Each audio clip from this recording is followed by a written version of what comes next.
بص واحد الله صلى على النبي وشوف الموزه الشمبري بتاع العجل البقري اهوت اللي ورايا ده.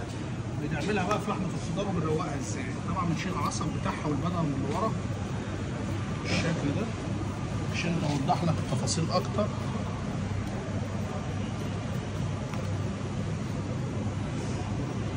بص بقى العجل البقري الفلاحي وحلاوه اللحم بقى الفلاحي اللي على ابوه.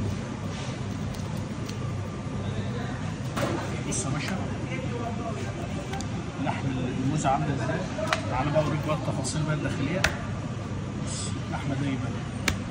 بص يا باشا عامله ازاي. بص الموزه. بص لون الطيف. لون الطيف باينه في الفيديو. باينه يا داون. بص على بص يا باشا واحد الله صلى على. بص ده بقى الشمبري الفلاحي اللي على ابوه البلدي مش البلد الامور. شكل الموزه عامل ازاي. واحد الله صلى على النبي. ما تنساش تعمل لك الفيديو ده.